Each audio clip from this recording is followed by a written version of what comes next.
Welcome aboard. The dead roam those halls.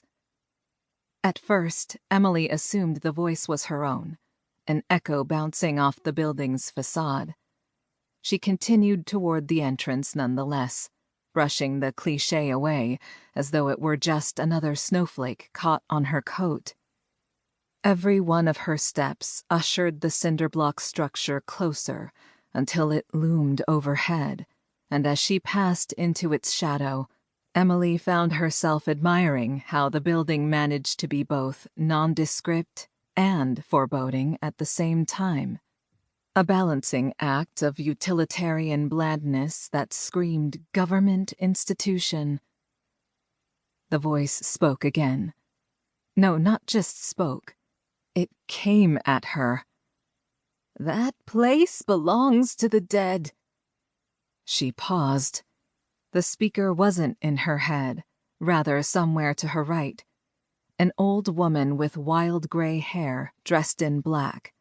Emily knew she shouldn't be unsettled, that she was above all the theatrical bullshit that came with this territory. Yet she felt her stomach nodding anyway. The dead roam those halls.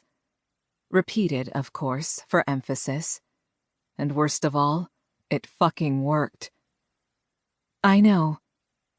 The old woman's expression was pinched into a familiar mask of fear and desperation. Familiar, yes, but from where?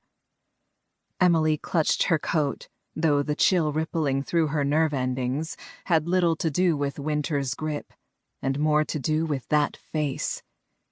And then it came to her, the coalescence of a memory, the jigsaw of a half-remembered dream coming back together again. Yes, of course. The rat. 4 nights before, after tucking Lucette into bed with a head full of prayers, "Now I lay me down to sleep," there came the snap of the trap. "I pray the Lord my soul to keep."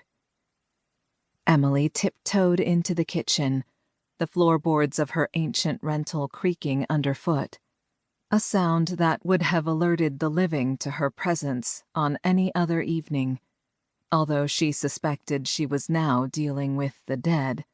The almost dead, as the stuttering fluorescent proved. The rat, which had been making meals out of their dry goods for the past 2 months, had been caught.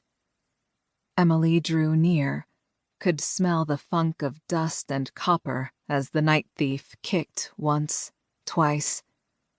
It studied her with a glare that seemed to say, "I don't understand what's happening. Not really. Yet here I am anyway. I'm not ugly, not worthy of your fear, but you think I am. Hungry.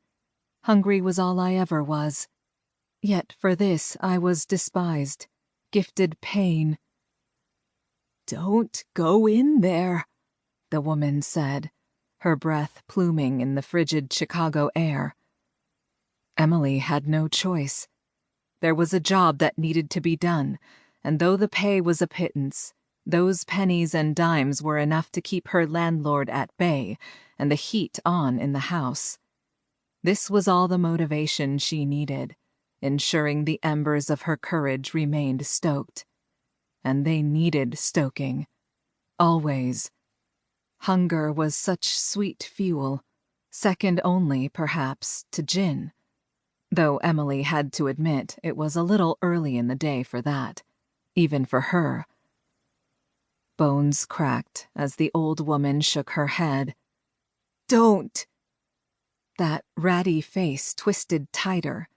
She stretched out her hands, fingers knotted like the roots of some weather-beaten tree, searching for soil, for purpose. "I'm hungry to save you," the gesture implied. "Don't fear me. I'm not the intruder here.